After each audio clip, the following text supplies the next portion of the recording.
नमस्कार दोस्तों। हर साल गणेश चतुर्थी का त्योहार बड़े धूमधाम से मनाया जाता है। इस त्योहार का सनातन धर्म में महत्वपूर्ण स्थान है। लेकिन गणेश उत्सव मनाने की शुरुआत कैसे हुई, आइए जानते हैं। भगवान गणेश के जन्मोत्सव के रूप में 10 दिनों का उत्सव मनाया जाता है, जो गणेश चतुर्थी से शुरू होता है। गणेश चतुर्थी के दिन बप्पा को घर लाया जाता है और 10 दिनों तक विधि विधान से उनकी पूजा करने के बाद अनंत चतुर्दशी के दिन उनका विसर्जन कर दिया जाता है। भगवान गणेश को सौभाग्य, समृद्धि और ज्ञान का देवता माना जाता है। ऐसे में गणेश पूजन से घर में सुख समृद्धि का वास होता है। मान्यता ये भी है कि गणेश उत्सव के 10 दिनों तक भगवान गणेश पृथ्वी पर ही रहते हैं और अपने भक्तों के कष्टों को दूर करते हैं। ऐसे में भक्त भी बप्पा को प्रसन्न करने के लिए हर जतन करते हैं। इस दिन सभी घरों में भगवान गणेश की प्रतिमा का भव्य स्वागत किया जाता है। साथ ही गणेश चतुर्थी का व्रत भी रखा जाता है। इस तिथि को व्रत रखने से व्रती को जीवन में सुख, समृद्धि और अनेक लाभ प्राप्त होते हैं। पौराणिक कथाओं के मुताबिक भगवान गणेश का जन्म भाद्रपद मास के शुक्ल पक्ष की चतुर्थी तिथि को हुआ था। गणेशोत्सव के दौरान सभी लोग 10 दिनों तक बप्पा की विधि विधान से पूजा करते हैं।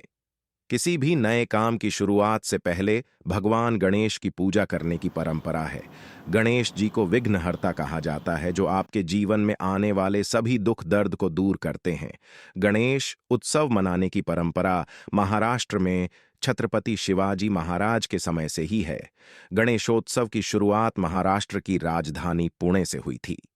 गणेश चतुर्थी का इतिहास मराठा साम्राज्य के सम्राट छत्रपति शिवाजी महाराज से जुड़ा है।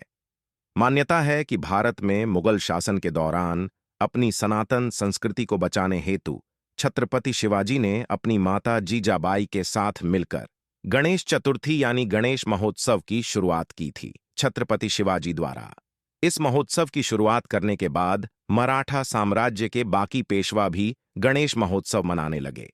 गणेश चतुर्थी के दिन गणेश जी की स्थापना करने की मान्यता है और उसके 10 दिन बाद उनका विसर्जन किया जाता है।